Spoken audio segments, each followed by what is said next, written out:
മസ്ജിദ് പൊളിച്ചെടുത്തുള്ള ക്ഷേത്ര നിർമ്മാണം, രാമൻ നൂറ്റാണ്ടുകൾക്ക് ശേഷം തിരികെ വന്നുവെന്നുള്ള പ്രചാരണം, ഏറ്റവും ഒടുവിൽ 13 ക്ഷേത്രങ്ങൾ കൂടി അയോധ്യ കേന്ദ്രീകരിച്ച് നിർമ്മിക്കാനുള്ള തീരുമാനത്തിലേക്ക് എത്തുകയാണ്.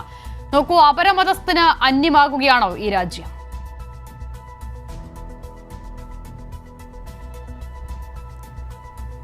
ഈ രാജ്യത്തിൻ്റെ ബഹുസ്വരതയും എല്ലാ മതങ്ങളെയും സംസ്കാരത്തെയും ഉൾക്കൊള്ളുക എന്ന നമ്മുടെ പൗരാണികമായ തകർത്തുകൊണ്ടാണ് 1950കളോടുകൂടി ഇന്ത്യ അംഗീകരിച്ച ഭരണഘടന വിഭാവനം ചെയ്യുന്ന നമ്മുടെ ബഹുസ്വരതയാകെ തകർത്തുകൊണ്ടാണ് BJP ഈ രാജ്യത്ത് അവരുടെ രാഷ്ട്രീയാധികാരം, അവർക്ക് 2014 മുതൽ ലഭിച്ച കേന്ദ്രാധികാരം ഉപയോഗിച്ചു കൊണ്ടിരിക്കുന്നത്. അതിൻ്റെ ഏറ്റവും പ്രധാനപ്പെട്ട ഒരു ചുവടുവെപ്പാണ് 2024 തെരഞ്ഞെടുപ്പിനെ ലക്ഷ്യം വെച്ചുകൊണ്ടുള്ള കഴിഞ്ഞ 22-ാം തീയതി അയോധ്യയിൽ നടന്ന പ്രതിഷ്ഠാ ദിനം. ധർമ്മശാസ്ത്ര വിധിപ്രകാരം, താന്ത്രിക വിധിപ്രകാരം ഒട്ടും അനുവദനീയമല്ലാത്ത ഒരു കാര്യമാണ് പ്രധാനമന്ത്രിയുടെ നേതൃത്വത്തിൽ കഴിഞ്ഞ 22-ാം തീയതി അയോധ്യയിൽ നടന്നത്. ഹിന്ദു മതത്തിൻ്റെ വളരെ പ്രാമാണികമായ ആധികാരികത്വം എന്ന് പറയുന്നത് ശങ്കരാചാര്യർ തന്നെ. പല ഹിന്ദുമത പണ്ഡിതന്മാരും രാജ്യത്തിൻ്റെ പ്രധാനമന്ത്രി മോഡിയാണെങ്കിൽ ഹിന്ദുക്കളുടെ പ്രധാനമന്ത്രി ശങ്കരാചാര്യരാണെന്ന് പറഞ്ഞിട്ടുണ്ട്. അപ്പോൾ ഇന്ത്യയിലെ 4 ശങ്കരാചാര്യ മഠങ്ങളും ഈ പ്രതിഷ്ഠ ഒരു കാരണവശാലും ധർമ്മശാസ്ത്ര വിധിപ്രകാരം അംഗീകരിക്കാവുന്നതല്ല എന്ന് പറഞ്ഞിട്ടുണ്ട്. ഇപ്പോൾ ഉത്തരാഖണ്ഡിലെ അമുക്തേശ്വരാനന്ദ സരസ്വതി, അദ്ദേഹം ഈ പ്രതിഷ്ഠയെ അതിശക്തമായി എതിർത്തു. പ്രതിഷ്ഠാ ദിനത്തെ അദ്ദേഹം എന്താണ് പറഞ്ഞത്? ക്ഷേത്രത്തിൻ്റെ കെട്ടിടം എന്ന് പറയുന്നത് ഭഗവാന്റെ ഗാത്രമാണ്. പൂർത്തീകരിക്കാത്ത ഗാത്രത്തിൽ പ്രാണൻ കടത്തിവിട്ട് കഴിഞ്ഞാൽ അത് നിലനിൽക്കുമോ എന്ന ധർമ്മശാസ്ത്ര തലത്തിൽ നിന്നുകൊണ്ടുള്ള താന്ത്രിക വിധിപ്രകാരമുള്ള ഈശ്വരപ്രതിഷ്ഠ സംബന്ധിയായ, വിഗ്രഹപ്രതിഷ്ഠ സംബന്ധിയായ നിലപാടുകളിൽ നിന്നുകൊണ്ട് ശങ്കരാചാര്യർ ഉന്നയിക്കുകയാണ്. വിശ്വാസത്തെയും ആചാരത്തെയും മറ്റെന്തിനേക്കാളും വലുതായി കാണുന്നവരാണ് തങ്ങളെന്നും ഒരു സ്ഥലത്തും ആചാര ലംഘനം സമ്മതിക്കില്ലെന്നും അലംഘനീയമായ വിശ്വാസമാണ് ആചാരമെന്നും വാദിക്കുന്നവർ ഹിന്ദു ധർമ്മശാസ്ത്ര വിധിപ്രകാരം പൂർത്തീകരിക്കാത്ത കെട്ടിടത്തിൽ ഈശ്വരപ്രതിഷ്ഠ നടത്തുന്നത്, അവിടെ പ്രാണപ്രതിഷ്ഠ നടത്തുന്നത് ആ പ്രാണൻ്റെ ഈശ്വരൻ്റെ നിലനിൽപ്പ് തന്നെ അനിശ്ചിതത്വത്തിലാക്കുന്നതാണ് എന്ന് ഹിന്ദു ധർമ്മശാസ്ത്രങ്ങളിൽ ഏറ്റവും ആധികാരികമായ അഭിപ്രായം പറയാനുള്ള ശങ്കരാചാര്യന്മാർ പറയുമ്പോൾ നമ്മൾ എന്താണ് മനസ്സിലാക്കേണ്ടത്?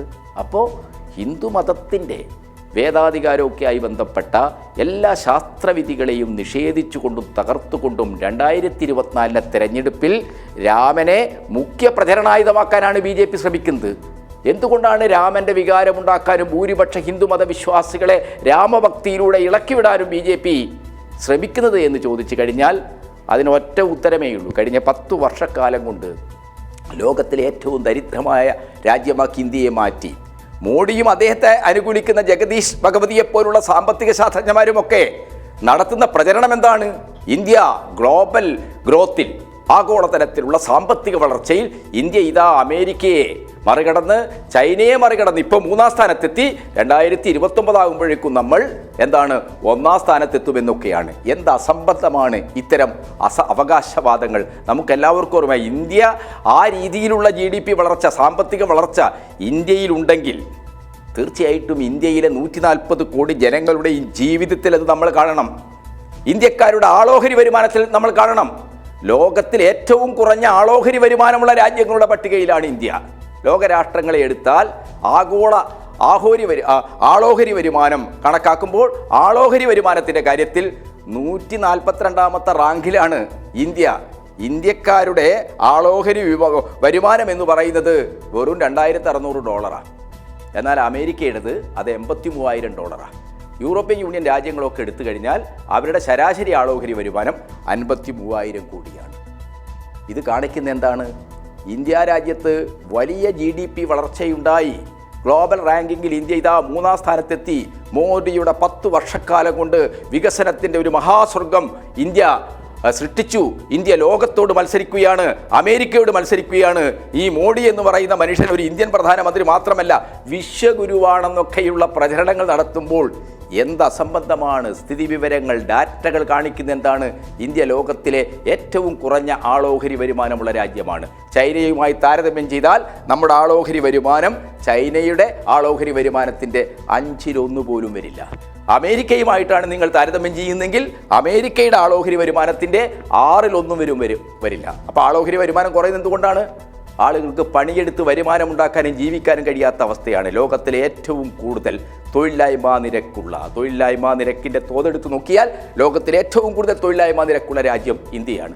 ഇന്ത്യയുടെ കൃഷി, വ്യവസായം എല്ലാം ഡിപ്രിവേഷനിലാണ്, മുരടിപ്പിലാണ്. സമ്പദ്ഘടനയുടെ മുരടിപ്പ്, ആളോഹരി വരുമാനത്തിലെ കുറവ്, GDP വളർച്ചയെ സംബന്ധിച്ചുള്ള തെറ്റായ വ്യാജമായ അവകാശവാദങ്ങൾ, ഇതെല്ലാം തന്നെ BJPയെ ഈ രാജ്യത്തെ ജനങ്ങൾക്കിടയിൽ അവരുടെ 10 വർഷക്കാലത്തെ ഭരണത്തെ തുറന്നു കാട്ടുക മാത്രമല്ല, ജനങ്ങൾ BJP ഭരണത്തെ വെറുക്കുകയാണ്. മോഡി സർക്കാർ നടത്തിയിട്ടുള്ള കുടുംബാരോഗ്യ സർവേ, ആ കുടുംബാരോഗ്യ സർവേ 5 എടുത്തു നോക്കൂ നിങ്ങൾ. മോഡിയും BJPക്കാരും ഒക്കെ ഇത്തരം ചാനൽ ചർച്ചകളിലൊക്കെ വന്നിട്ട് എപ്പോഴും അവകാശപ്പെടുന്ന എന്താണ്?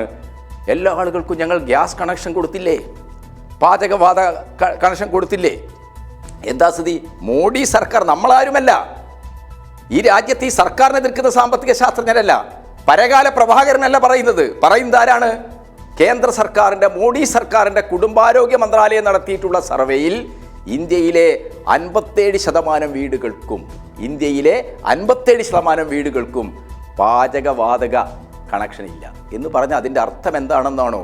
കാർഷികമായി ഏറ്റവും പിന്നോക്കം നിൽക്കുന്ന ദരിദ്രമായ നാട്ടിൻപുറങ്ങളുടെ ഒരു നരക യാഥാർത്ഥ്യമാണ് ഇന്ത്യ എന്നതാണ്. ആഗോള ഹങ്കർ ഇൻഡെക്സ് എടുത്തു നോക്കിയാൽ എന്താ സ്ഥിതി?